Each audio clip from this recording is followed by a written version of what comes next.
믿음이란 무엇인가 세 번째 강론을 시작하겠습니다. 지금까지 그 성경이 증언하고 있는 믿음에 대해서 우리가 살펴보았습니다.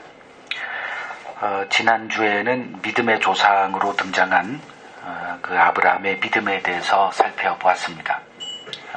어느 누가 아브라함의 믿음을 보인다면 그가 곧 아브라함의 후손이고 하나님께서 아브라함에게 약속하신 그 복의 수혜자가 된다는 것을 살펴보았습니다.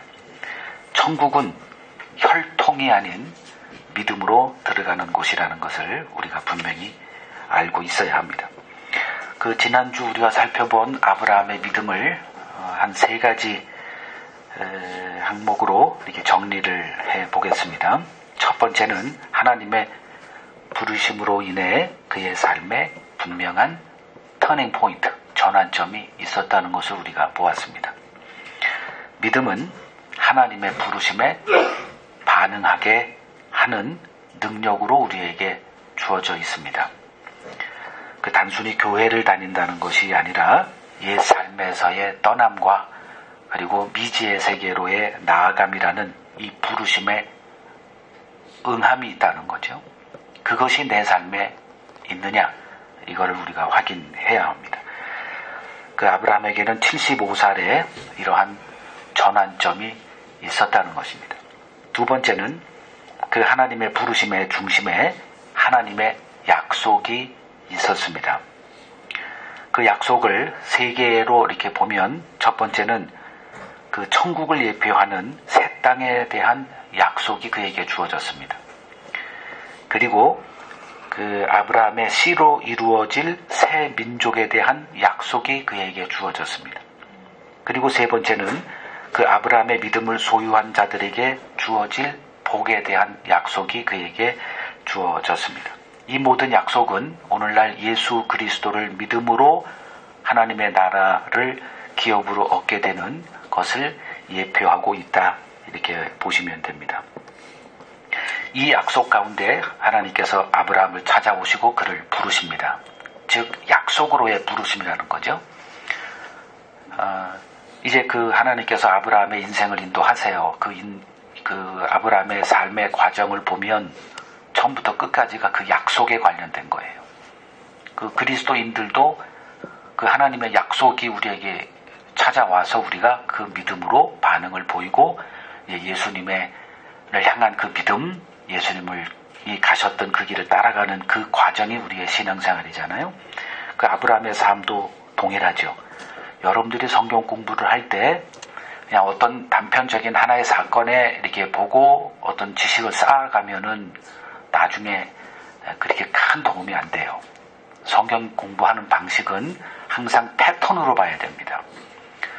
그것이 뭐 하나님의 언약이든 아니면 교리라는 단어를 쓰든 그 패턴 가운데 그것이 구약이든 신약이든 성경 어디든 그게 다 적용이 돼야만 됩니다.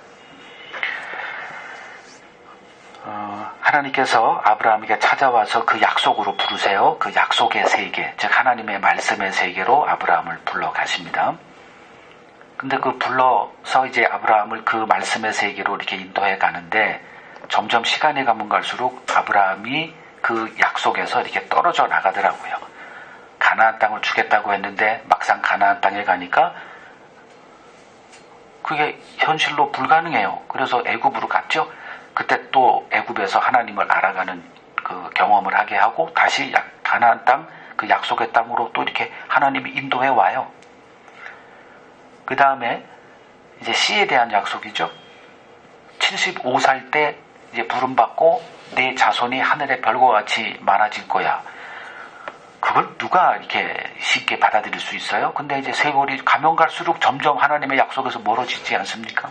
빨리 되면 좋죠. 근데 하나님께서 길게 늘리세요. 그래서 그의 나이가 100세까지 될 때까지도 약속을 안 이루어주세요. 그리고 그 100세가 돼서 하나님께서 그에게 아들을 주십니다.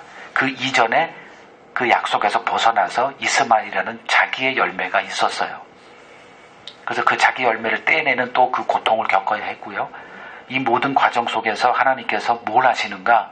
그 약속에 거하는 것이 아브라함의 믿음으로 되는 것이냐? 아니죠. 하나님께서 아브라함의 믿음을 견고하게 붙들어 주셔서 그 믿음 안에서 그 약속의 세계에 머물러 있게 하셨다는 것을 우리가 보았습니다. 이제 100세에 대해서, 즉 자기 몸에서 씨가 나는 것은 이미 불가능한 상태에서 하나님이 그 약속을 이루어 주세요. 이제 이걸 통해서 아브라함이 알게 된 게 뭐냐? 하나님의 말씀이 곧 현실이구나. 이제 이걸 깨닫게 된 거죠. 그래서 이제 이삭이 성장했을 때 하나님이 그를 번제로 드려라라고 하는 그 말씀을 듣고도 전혀 흔들리지 않고 그냥 가서 하나님이 말씀하신 대로 그 아들을 번제로 드리려고 했던 그러한 믿음의 열매가 등장할 수 있었던 것입니다. 그리고 세 번째는 하나님께서 그 믿음을 의로 간주하시는 그러한 것을 우리가 보았습니다.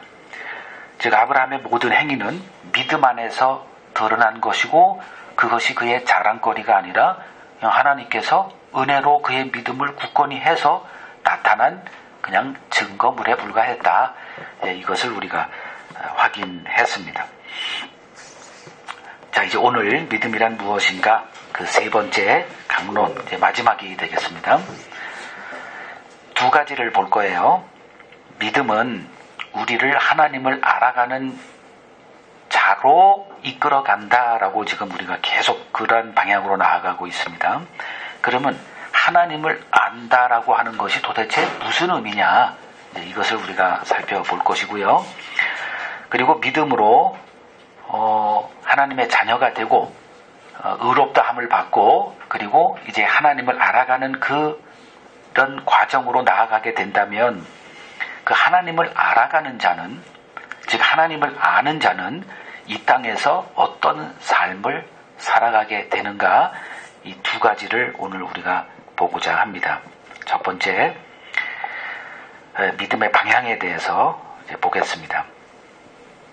믿음은 어떤 방향성을 갖고 있어요. 그 방향이 뭐냐? 하나님을 알아가는 사람으로 우리를 이끌어 가더라. 이게 교회를 3, 40년 다녔다, 장로가 됐다, 목사가 됐다, 그거와 아무 상관이 없어요. 하나님을 아는 것과 내가 교회 생활을 오래 하는 것과 아무 상관없습니다. 물론 도움은 되죠. 그러나 핵심은 내가 지금 하나님을 알아가는 지식에서 자라가고 있는가? 이거예요. 그렇다면 믿음이 주어졌다는 거죠.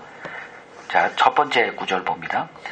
요한복음 17장 3절, 영생은 곧 유일하신 참 하나님과 그가 보내신 자 예수 그리스도를 아는 것이니이다. 참 이 구절 많이 반복했죠. 첫 번째, 영생은 유일하신 참 하나님을 아는 거래요. 근데 그냥 하나님을 아는 게 아니라 유일하신 하나님, 요 유일하신 참 하나님, 이렇게 이해하시면 됩니다. 하나님은 이 세상 지혜로 알 수 없는 분이다. 즉, 이 세상이 알고 있는 하나님, 가짜 하나님이다. 이렇게 보시면 틀림없습니다. 그래서 성경에서 우리가 그 하나님을 알아야 됩니다. 그 성경 표면적으로 등장한 하나님 어휘를 얘기하는 게 아니고 그 안에 감추어져 있는 비밀로 우리에게 계시된 그 하나님을 알아야 된다는 거고요.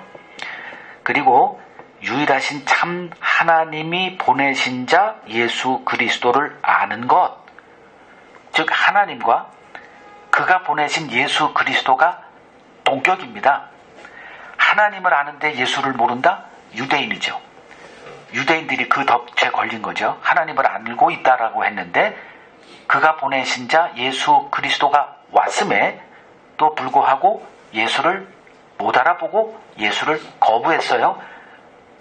그것으로 그들의 하나님을 아는 지식은 가짜라는 것이 드러난 거죠.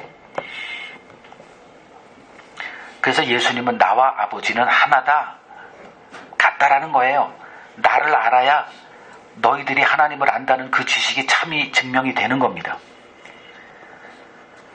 그래서 오늘날 그 어느 교회에서 예수 그리스도를 선포하는데 그 예수 그리스도가 사도가 증거했던 그 예수 그리스도와 같지 않다라고 한다면 그들이 알고 있는 하나님 다 가짜라는 거예요.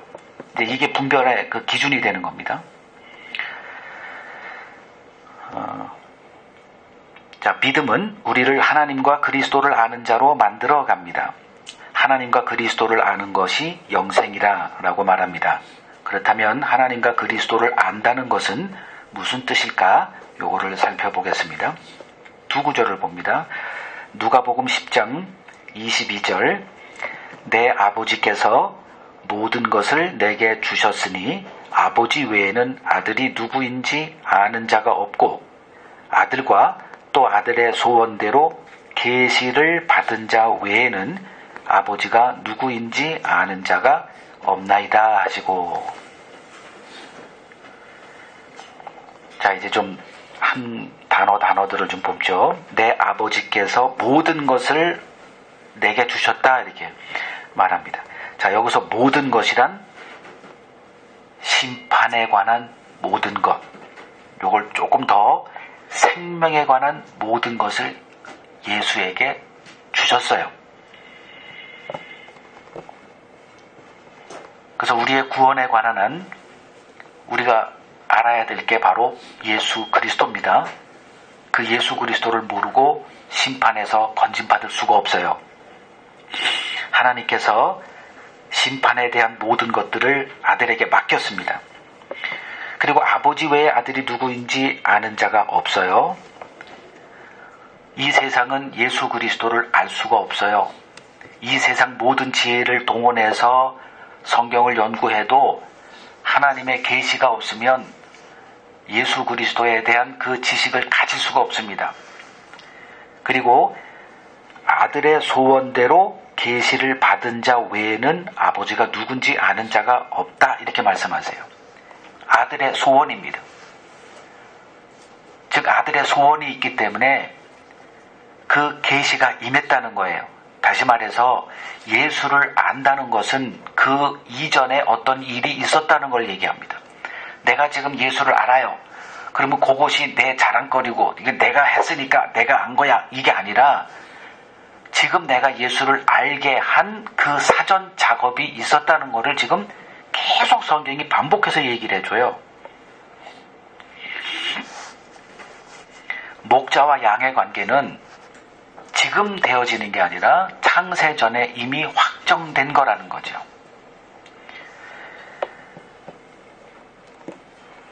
그 다음 구절이요. 마태복음 13장 11절 대답하여 이르시되 천국의 비밀을 아는 것이 너희에게는 허락되었으나 그들에게는 아니 되었나니. 자, 천국의 비밀은 예수 그리스도를 말합니다. 그 예수 그리스도를 아는 그 지식이 너희에게는 허락됐고 그들은 허락되지 않았어. 자, 우리들의 영역을 초월했다는 거죠. 하나님께서 알게 해주는 자가 있고 하나님께서 그 비밀을 닫아놓은 자들이 있어요. 이제 많은 사람들이 여기에서 이제 이 성경을 이렇게 에 대한 마음을 닫아버립니다. 뭐야 이거 뭐지? 저기가 다 알아서 하는 거 아니야? 그럼 우리가 할 일이 뭐 있어?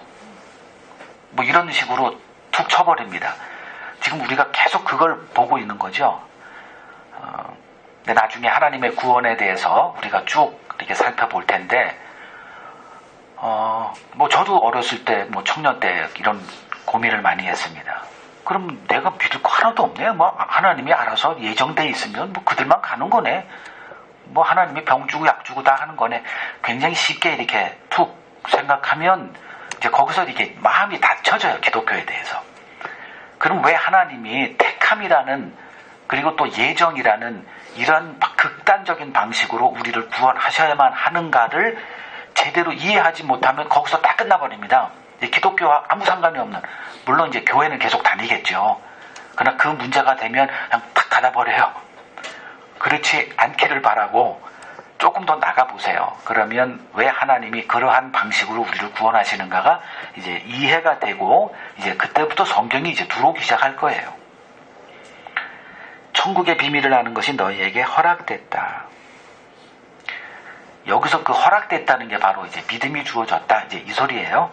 믿음이 주어진 자이기 때문에 더 받아서 계속 누러지는 거예요. 하나님을 아는 지식에서 계속 자라갑니다. 근데 그 믿음이 주어지지 않은 자는 뭐에서 하나에 딱 걸려요. 그리고 일절차 자라지 않습니다. 그러니까 주일날 교회 오는 것도 이런 설레임, 하나님을 아는 이 설레임이 있어야 이게 올맛이 나죠. 근데 그런 게 없어요. 그냥 나오는 거예요, 그냥. 이게 무거운 짐이죠. 이 종교에 이 덫에 걸렸어요. 그렇다고 해서 기독교를 떠날 수도 없고, 그냥 막 그 속박 때문에 뭐 이따가 뭐 다른 즐거움을 찾아요. 이제 교회 내에서 만나는 친구들과의 또 그런 관계, 아니면 교회가 요새 많은 그런 프로그램 속에서 뭐 유명 연예인도 초대하고, 뭐 이렇게 오케스트라도 초대하고, 연예인 뭐 이렇게 노래 뭐 이런 걸 또 이렇게 즐겨요. 그러고 신앙하고는 아무 관계도 없는 거죠.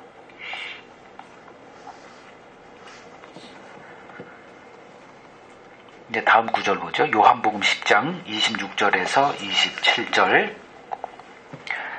너희가 내 양이 아니므로 믿지 아니하는도다. 내 양은 내 음성을 들으며 나는 그들을 알며 그들은 나를 따르느니라. 자, 너희가 내 양이 아니다. 이미 주님께서는 내 양이 있어요. 내게 속한 양이 있어요. 그리고 내 양이 아닌 자들이 있어요. 이게 주님이 보는 우리들에 대한 시각입니다. 내 양이 있고 내 양이 아닌 자가 이미 정해진 상태로 와요. 뭘 하면 내 양이 되는 게 아니에요. 그냥 내 양이 있어요. 그리고 그 주님의 양, 그리고 주님의 양이 아닌 자의 특징을 주님이 이렇게 얘기를 하죠. 내 양은 내 음성을 들어요. 이 들리는 게 우리가 열심히 해서 들리는 게 아니라 들려져요. 그렇기 때문에 주님이 그들을 내 양 이렇게 하는 거예요. 왜냐하면 주님이 규정했죠. 내 양은 내 음성을 듣고 나는 그들을 안대요.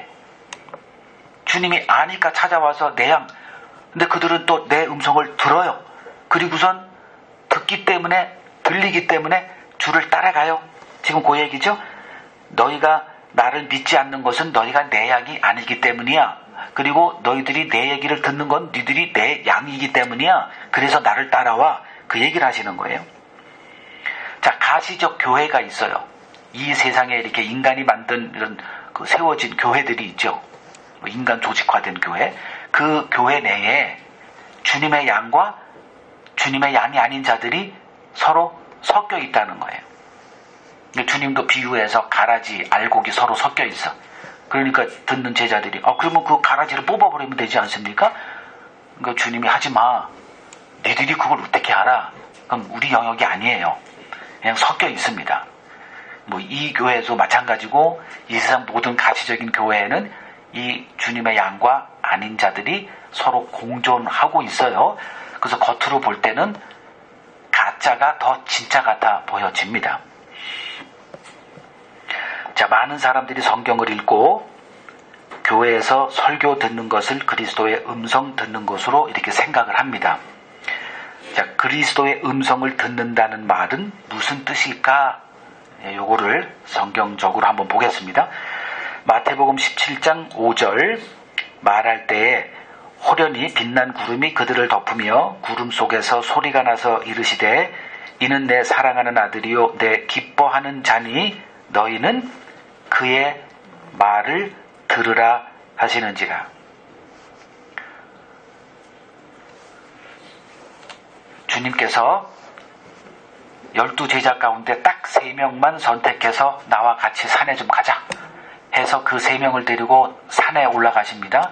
그리고 산 정상에 올라가셨을 때 신기한 일이 벌어져요. 예수님의 몸이 흰 천사같이 변화됩니다. 그리고 예수님 옆에 모세와 엘리야, 이미 수백 년 전에 이 세상을 떠난 자들이 등장을 해요.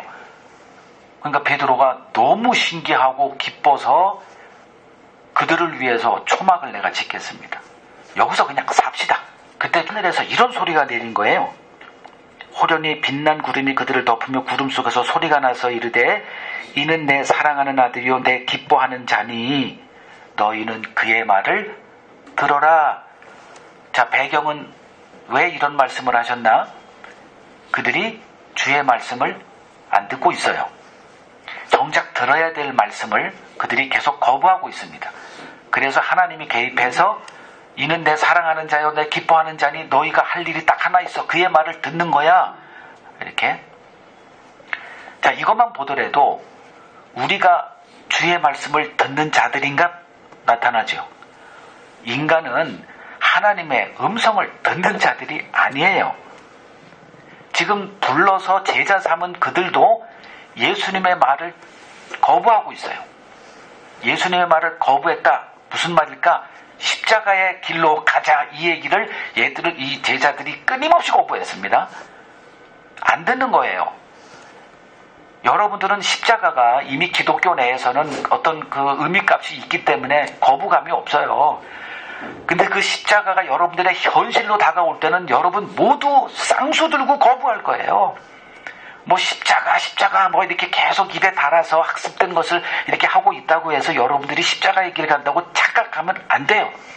우리는 십자가의 길을 본능적으로 거부하는 자고 십자가에 관한 모든 것들을 우리는 안 듣는 자들입니다. 그래서 하나님이 아예 음성으로 그의 말을 좀 들어 해야만 듣는 자들이에요. 듣는 겁니까? 들려지는 겁니까? 들려지는 거죠. 허락됐기 때문에 그 남들이 다 거부하는 그 음성을 듣고 십자가의 그 좁은 길로 가게 하시는 그 하나님의 은혜가 있기 때문에 가는 거예요. 착각하지 마시라는 거죠. 그 다음 구절이요. 마태복음 7장 21절에서 23절. 나더러 주여 주여 하는 자마다 다 천국에 들어갈 것이 아니요 다만 하늘에 계신 내 아버지의 뜻대로 행하는 자라야 들어가리라. 그날에 많은 사람이 나더러 이르되 주여 주여 우리가 주의 이름으로 선지자 노릇하며 주의 이름으로 귀신을 쫓아내며 주의 이름으로 많은 권능을 행하지 아니하였나이까 하리니 그때에 내가 그들에게 밝히 말하되 내가 너희를 도무지 알지 못하니 불법을 행하는 자들아 내게서 떠나가라 하리라. 주여 주여 하는 자, 누가 봐도 하나님을 아는 자입니다. 누가 봐도 열심으로 하나님을 섬기는 자들이, 누가 봐도 정말 하나님의 말씀을 순종하는 자들이에요. 그리고 그들의 입으로 고백된 것만 보셔도 내가 주의 이름으로 선지자 노릇, 즉 말씀을 전하는 전도자 역할을 했다는 거예요. 그리고 주의 이름으로 귀신을 쫓아냈대요. 예수님의 그 모습을 그대로 했어요. 누가 봐도 예수 따르는 자입니다. 근데 주님은 그들을 나는 너 몰라 이렇게 얘기하셨다는 거죠. 그럼 누가 천국에 가느냐? 예수님이 분명히 얘기하셨죠. 하늘에 계신 내 아버지의 뜻대로 행하는 자라야 천국 간다 이렇게 했어요. 자, 구약을 봅시다. 구약의 이스라엘 백성들에게 하나님이 알려준 천국 가는 길이 뭐죠? 율법을 지켜 행하는 겁니다. 실패했죠. 그래서 약속의 땅에서 쫓겨나서 노예로 끌려가는 것으로 끝났죠. 그러면 신약의 유대인들에게 이제 하나님의 계시된 하나님의 뜻은 예수 그리스도를 믿고 생명을 얻으라는 거였어요. 근데 유대인들이 예수를 영접했어요? 거부했죠. 십자가에 죽여버렸습니다. 인간은 하나님의 뜻을 행할 수 없는 자들입니다. 어떤 한 사례만 있으면 뭐 그럴 수도 있다고 하는데 패턴이 계속 나와요. 안 돼요. 여러분들이 하나님의 뜻을 행할 수 없어요. 그러면 어떻게 그 일을 이루어 가시나? 그럼 누가 과연 구원을 얻나? 그게 바로 믿음을 줘서 하나님의 뜻 안에 거하는 자들로 만들어 놓겠다는 겁니다. 누가 예수를 믿을 수가 있어요? 누가 나는 지옥 갈 자라고 생각하고 지금 살아갑니까? 예수를 믿게 하는 게 하나님의 일이고 우리는 예수를 믿는다. 주여 주여 하지만 그 모든 것들이 다 가짜래요. 그 구약의 약속도 한번 좀 보죠. 거기는 지금 없지만 메모만 해놓으세요. 에스겔서 36장 26절에서 27절 제가 읽어드립니다. 또 새 영을 너희 속에 두고 새 마음을 너희에게 주되 너희 육신에서 굳은 마음을 제거하고 부드러운 마음을 줄 것이며 또 내 영을 너희 속에 두어 너희로 내 율례를 행하게 하리니 너희가 내 규례를 지켜 행할지라. 자, 하나님의 율례, 하나님의 뜻을 행하게 해 주겠대요. 이게 하나님의 약속입니다. 우리가 하는 게 아니에요. 그 뜻 안에 거하게 하는 게 하나님의 일이에요. 자, 우리의 신앙 고백은 심판주로 오실 주님 앞에 서게 될 날에 어떤 효력도 발휘하지 못합니다. 그날의 중요한 것은 내가 주님을 아는가가 아니라 주님이 나를 알고 계신가입니다. 그렇다면 주님이 아는 자란 누구일까? 누가복음 5장 32절 내가 의인을 부르러 온 것이 아니요 죄인을 불러 회개시키러 왔노라. 주님이 유대인들에게 요구했던 열매 딱 하나입니다. 회개 열매예요. 근데 자기가 죄인이라는 것에 눈이 열려야 회개를 하죠. 그 열매를 맺히지 못했어요. 그 자기가 죄인이라는 것을 알아야 회개가 됩니다. 근데 회개를 우리가 할 수 있어요? 못해요. 회개를 우리는 할 수가 없어요. 그래서 예수님이 이렇게 얘기한 거죠. 내가 의인을 부르러 온 것이 아니요 죄인을 불러 뭐 시키러? 회개를 시키러. 여러분들이 회개했다고 착각하지 마세요. 주님이 와서 회개하는 자로 만들어주겠다고 약속하셨어요. 처음부터 끝까지 주님의 양 삼으신 것도 창세전에 주님이 계획하셨어요. 뭐 우리들이야 좀 실수로 자녀를 낳지만 하나님은 실수로 자녀 낳는 법이 없어요. 완벽한 계획 가운데 이미 천국의 구성원 숫자까지 정확하게 다 계획을 수립하시고 역사를 시작하시고 이제 역사를 끝내십니다.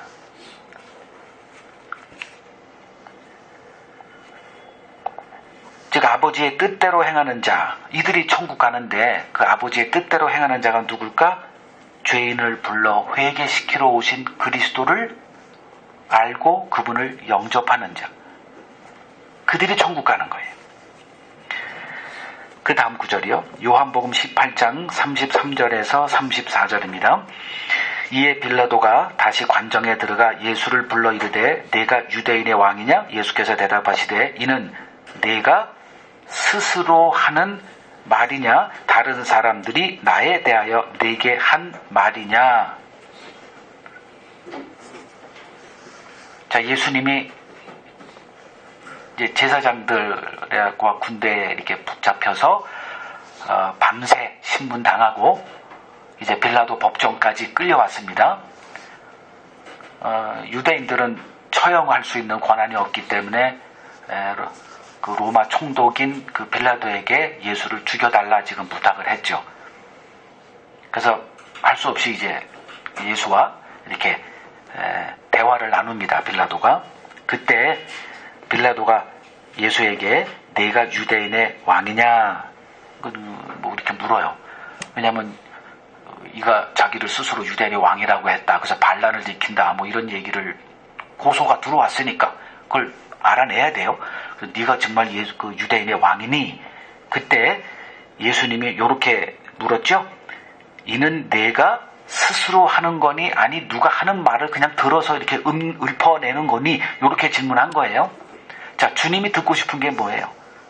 여러분들이 지금 이렇게 하는 고백들은 대부분 학습되어진 것들입니다. 성경에 누가 하나님을 경험한 자들이 쓰는 뭐 다윗의 시편에 여호와는 나의 왕이요 피난처요 반석이요 뭐 이런 것들, 우리들이 지금 고백하는 대부분 다 성경에서 이렇게 학습된 것들을 고백하는 거예요. 내가 하나님을 왕으로 경험해서 주는 나의 왕이다 이게 아니라 어떤 자가 주님이 정말 왕이구나를 경험한 그 고백을 학습해서 나오는 것들이에요. 지금 빌라도에게 말씀하시는 주님의 이 의도가 정확하게 우리가 뭔지 알아야 됩니다. 네가 경험한 거냐 묻는 거예요. 예수가 그리스도십니다. 그 고백을 주님이 정확하게 아세요. 그게 나한테서 온 건지 네가 스스로 한 건지 주님은 아세요. 그 다음 페이지요.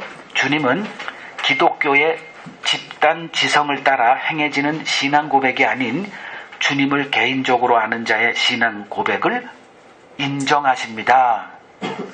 신자는 집단 혹은 무리로 함께하는 교회 생활의 위험성에 대해서 알고 있어야 됩니다. 같이 이렇게 하는 게 좋아 보여요. 혼자 가는 거는 참 우리도 별로 이렇게 와닿지가 않아요. 근데 많은 사람들이 같이 하면 괜찮아 보여요. 이 집단 지성의 위험성이 뭔지 여러분 잘 알아야 돼요. 하나님은 그물로 우리를 부르지 않으세요. 하나님이 직접 한 사람 한 사람 만나시고 경험하게 한 다음에 그들을 불어 인도하십니다. 이 개인적인 주님과의 만남 속에서 드러난 그 고백, 내가 스스로 하는 거냐 아니 남이 하는 말을 그냥 하는 거니. 자, 이러한 덫에 빠지지 않으려면 1대1로 주님과의 만남의 시간을 갖는 것이 무엇보다 중요합니다. 내 자녀들을 기독교, 정통교단의 울타리에 머물러 있는 종교인으로 키워서는 안 되는 이유가 바로 그거예요. 자, 여러분 과일, 동남아시아에 많은 두리안이라는 과일이 있습니다. 그 두리안이라는 과일을 내가 직접 맛보고 그 두리안을 알고 있는 것과 누군가가 그 맛을 보고 설명한 것을 듣고 아, 두리안은 이런 맛인가 보다 알고 있는 것은 하늘과 땅의 차이 있는 것과 똑같습니다. 자, 시편 1편 2절이요. 오직 여호와의 율법을 즐거워하여 그의 율법을 주야로 묵상하는도다. 1대1로 하나님의 말씀 앞에 서는 겁니다. 그래서 그 말씀을 즐거워해요. 시편 34편 8절입니다. 너희는 여호와의 선하심을 맛보아 알지어다. 그에게 피하는 자는 복이 있도다. 경험하라는 거죠. 남에게 들은 것을 읊조리는 게 아니라 내가 경험한 것을 만들어내는 거예요. 그 사람의 언어는 창조적이에요. 남의 걸 그렇게 쓰지도 않아요. 자기가 어휘를 만들어냅니다.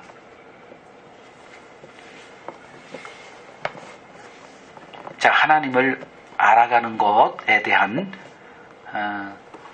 그 의미가 무엇인가 살펴봤고요. 두 번째 주제입니다. 그러면 믿음은 우리들의 삶을 어떤 삶으로 이끌어 가더냐 보겠습니다. 자, 베드로 전서 1장 5절에서 9절.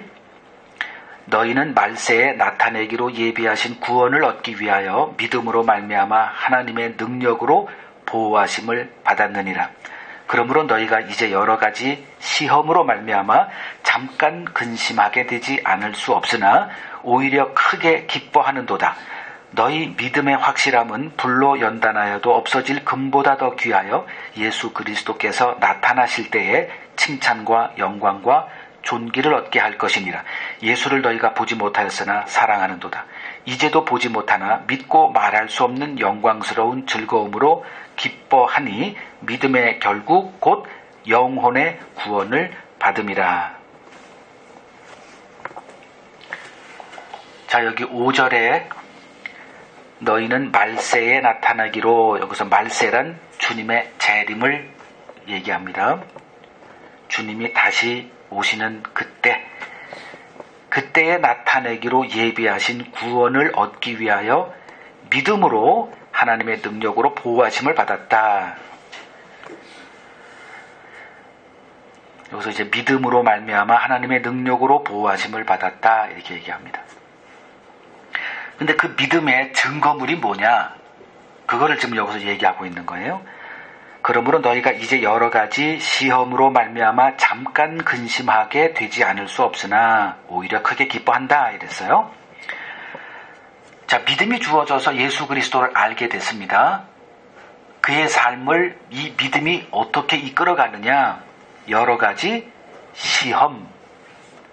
근데 그 시험으로 말미암아 잠깐 근심한다. 이게 뭐 한두 달 있다가 또 없어지고 이게 아니라 잠깐 근심이란 이 땅의 삶을 잠깐이다 이렇게 얘기를 해요. 그래서 이 땅의 삶에 그 고난으로 가득한 삶이 긴 게 아니라 잠깐, 즉 이 땅, 우리가 사는 한 7, 80년의 이 삶, 그리고 영생과 비교해 보면 이 땅에서의 삶을 눈 깜빡할 사이, 잠깐. 근데 그 잠깐 믿음의 삶이 어떻다? 여러 가지 시험으로 가득하다. 이렇게 보셔야 됩니다. 아, 지금 시험이 왔어. 요거 한 1, 2년 버티면 돼. 이게 아니고 처음부터 끝까지 이 잠깐의 이 삶이 뭐냐? 이 땅에서의 삶. 그것이 고난으로 가득하다는 거예요. 그래서 7절 너희 믿음의 확실함은 불로 연단하여도 없어질 금보다 더 귀하여 예수 그리스도께서 나타나실 때 칭찬과 영광과 존귀를 얻게 할 것이다. 내가 예수를 믿고 그 예수를 따라가는 이 믿음의 삶 속에서 이러한 여러 가지 시험으로 가득 차 있더냐? 이게 없으면 그 믿음이 아니라는 거예요. 그래서 믿음의 결국 곧 영혼의 구원을 받음이라. 그 참 믿음은, 하나님이 인정하시는 그 믿음은 무엇으로 입증되느냐? 우리들의 삶에 여러 가지 시험, 고난으로 입증이 된다는 거예요. 그것이 있느냐? 자, 이제 믿음이 주어진 자의 삶 어떤 것인가? 4구절만 간단하게 보겠습니다. 마태복음 10장 22절. 그러니까 성경이 말하는 믿음 있는 자의 삶의 현실은 이렇더라. 이걸 보자는 거예요. 또 너희가 내 이름으로 말미암아 모든 사람에게 미움을 받을 것이나 끝까지 견디는 자는 구원을 얻으리라.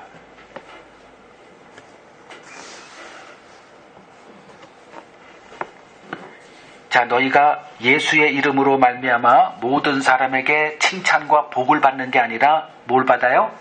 미움을 받을 것이다. 예수님의 선언입니다. 두 번째, 사도행전 14장 22절. 제자들의 마음을 굳게 하여 이 믿음에 머물러 있으라 권하고 또 우리가 하나님의 나라에 들어가려면 많은 환난을 겪어야 할 것이라. 사도들은 입 바른 소리 안 했어요. 덕담 없었어요. 거짓 평안 얘기한 적 없습니다. 처음부터 환난을 얘기했어요. 그래도 안 떠나요. 이게 참 믿음이라는 거죠. 또 한 구절 보죠. 빌립보서 1장 29절에서 30절. 그리스도를 위하여 너희에게 은혜를 주신 것은 다만 그를 믿을 뿐 아니라 또한 그를 위하여 고난도 받게 하려 하심이라. 너희에게도 그와 같은 싸움이 있으니 너희가 내 안에서 본 바요 이제도 내 안에서 듣는 바니라. 자, 그리스도를 믿는다는 그 현실의 실체가 뭐냐? 그를 위하여 고난이 있다는 거예요. 그리스도를 위하여 받는 고난이 있다는 겁니다. 근데 30절에도 이렇게 설명하죠. 너희에게도 그와 같은 싸움이 있으니 너희 믿음이 진짜야. 이거. 그리고 너희가 내 안에서 본 바 아니니, 즉 이 복음, 예수 그리스도에 대한 복음을 전했던 내 삶에 무엇으로 가득하든 니들의 눈으로 봤잖아. 내 삶에 고난으로 가득한 걸 너희들이 보았지 않니? 근데 너희들의 삶에도 그 고난이 지금 있잖아. 내가 얘기한 것 같이. 오늘날 교회에서 선포되는 복음하고 다른 내용들이에요. 히브리서 10장 32절. 전날에 너희가 빛을 받은 후에 고난의 큰 싸움을 견디어낸 것을 생각하라. 여기서 빛을 받은 후, 빛이라는 것은 그리스도의 복음을 받은 후 고난의 큰 싸움을 그들이 경험하게 된 겁니다. 근데 그 고난의 큰 싸움이 지금도 계속되네요? 세월이 지나도 이 고난이 끊지 않나? 이제 얼마 지나면 이제 좀 평안한 삶이 올 줄 알았죠. 근데 계속 고난이 오니까 이 사람들이 이제 믿음에서 떠나서 다시 유대교로 돌아가려고 할 때 그게 얼마나 어리석은 것인가를 깨우쳐주기 위해서 히브리서가 쓰여졌고요. 이런 구절이 있는 거예요. 전날에 너희가 빛을 받은 후에 고난의 큰 싸움을 견디어냈던 그 순간을 잊지 마. 하나님께서 너희를 끝까지 보호하실 거야. 두 번째요. 믿음은 성도를 삶의 어떤 상황 가운데서도 예수를 사랑하는 자로, 그리고 영광스러운 즐거움으로 기뻐하는 자로 만들어 놓습니다. 믿음은 우리의 마음에 한 가지 소망을 심어 넣습니다. 그게 무엇일까 보겠습니다. 그 소망 때문에 그 고난을 능히 이겨낸다는 겁니다. 자, 히브리서 11장 15절에서 16절. 그들이 나온 바 본향을 생각하였더라면 돌아갈 기회가 있었으려니와 그들이 이제는 더 나은 본향을 사모하니 곧 하늘에 있는 것이라. 이러므로 하나님이 그들의 하나님이라 일컬음 받으심을 부끄러워하지 아니하시고 그들을 위하여 한 성을 예비하셨느니라. 자, 믿음의 증거물이 있다는 거예요. 이 땅에 좋은 것이 아니라 이 땅 좋은 것보다 더 나은 하늘에 있는 나라, 그 소망이 그들 마음속에 심어져 있다는 겁니다.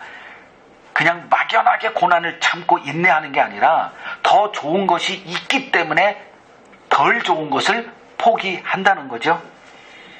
그 다음입니다.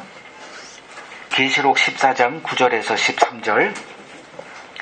또 다른 천사 곧 셋째가 그 뒤를 따라 큰 음성으로 이르되 만일 누구든지 짐승과 그의 우상에게 경배하고 이마에나 손에 표를 받으면 그도 하나님의 진노의 포도주를 마시리니 그 진노의 잔에 섞인 것이 없이 부은 포도주라. 거룩한 천사들 앞과 어린 양 앞에서 불과 유황으로 고난을 받으리니 그 고난의 연기가 세세토록 올라가리로다. 짐승과 그의 우상에게 경배하고 그의 이름 표를 받는 자는 누구든지 밤낮 쉼을 얻지 못하리라 하더라. 성도들의 인내가 여기 있나니 그들은 하나님의 계명과 예수에 대한 믿음을 지키는 자니라. 또 내가 들으니 하늘에서 음성이 나서 이르되 기록하라. 지금 이후로 주 안에서 죽는 자들은 복이 있도다 하시매 성령이 이르시되 그러하다. 그들이 수고를 그치고 쉬리니 이는 그들의 행한 일이 따름이라 하시더라. 자, 이거 설명하면 시간이 좀 오래 걸리니까 바로 그 다음 설명하는 구절을 봅니다. 성도는 짐승의 표를 거부하는 일로 인하여 이 땅에서 고난의 삶을 피할 수 없는 자들입니다. 그래서 믿음의 길을 걷는 성도에게 인내가 필요하다라고 말하고 있는 것입니다. 자, 요 하나는 좀 짚고 넘어가죠. 11절에 보면 짐승과 그의 우상에게 경배하고 그의 이름표를 받는 자는 누구든지 밤낮 쉼을 얻지 못해. 그럼 신자는 누구냐? 짐승의 표를 거부하는 자입니다. 그럼 짐승의 표를 받는다는 게 무슨 뜻일까? 이렇게 이해하시면 돼요. 이 세상에 속한 자로 행하는 거. 자, 신자는 누구냐? 이 세상이 하나님의 원수됐다는 것을 본 자예요. 그래서 예수 믿고 이 땅에서 건진받는 겁니다. 그래서 예수님은 이 세상이 가지 않는 그 길을 가셨고 그게 십자가의 길이에요. 그럼 그리스도인들에게 요구되는 건 딱 하나예요. 이 세상에 속한 자로 살지 마라. 이게 예수 믿는 거예요. 예수도 믿고 이 세상 좋은 거 다 추구하면서 한다? 그건 예수 믿는 게 아니죠. 그건 그냥 종교생활하는 거예요. 기독교라는. 예수 믿는다는 거는 이 세상 문화를 거부하는 거예요. 그래서 짐승의 표를 받으면 너희들은 신자가 아니야. 그럼 짐승의 표가 뭐예요?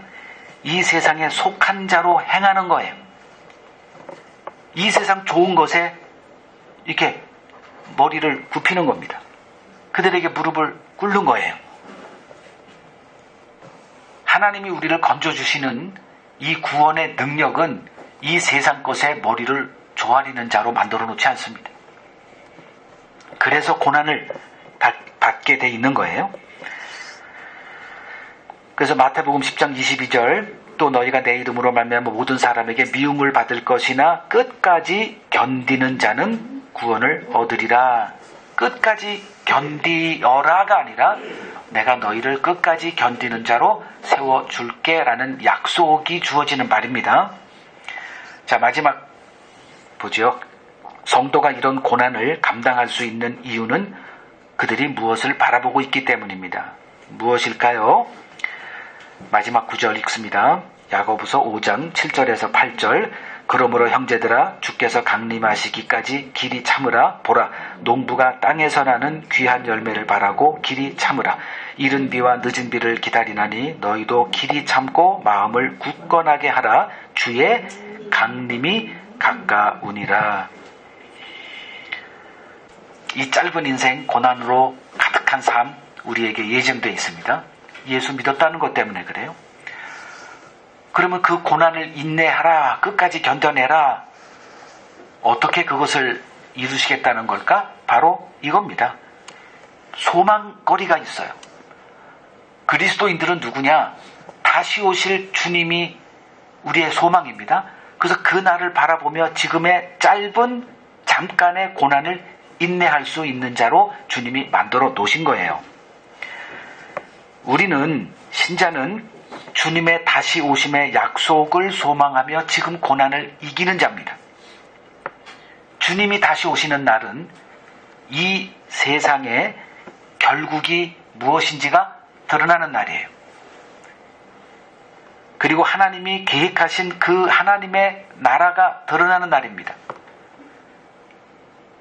뭐 우리가 생각하듯이 좋은 것이 잔뜩 있는 그런 거하고 아무 관계가 없어요. 그래서 우리가 하나님을 알아가는 자가 되어야 되는 거고 하나님이 계획하신 나라는 어떤 나라인가에 우리의 마음에 소망을 두고 살아야 되는 겁니다. 이러한 소망을 우리들에게 주신대요. 하나님을 알아가는 것이 얼마나 중요한지 여러분들 마음속에 아주 각인이 되어 있었으면 좋겠어요. 결론 내립니다. 믿음은 우리를 하나님을 아는 자로 세워나갑니다. 종교 생활이란 나의 행위에 초점이 맞춰져 있어요. 그러나 믿음은 눈에 보이지 않는 하나님의 일에 초점을 맞춥니다. 그래서 하나님을 알아가게 해요. 지금 우리 눈앞에 보이지 않는 배후에서 우리의 구원을 이루어 가시는 하나님을 보게 하는 게 믿음이에요. 그리고 믿음은 우리를 하나님과 원수된 이 세상 문화에서 나와서 그리스도께서 가신 그 좁은 길, 십자가의 길을 능히 걸어가게 하는 능력으로 우리에게 주어졌어요. 이 좁은 길을 갈 때 어떻게 그것을 가게 하시나? 그리스도의 다시 오시는 그날을 소망하며 능히 그 길을 걸어가게 하십니다. 이것이 하나님이 우리에게 행하시는 하나님의 구원입니다.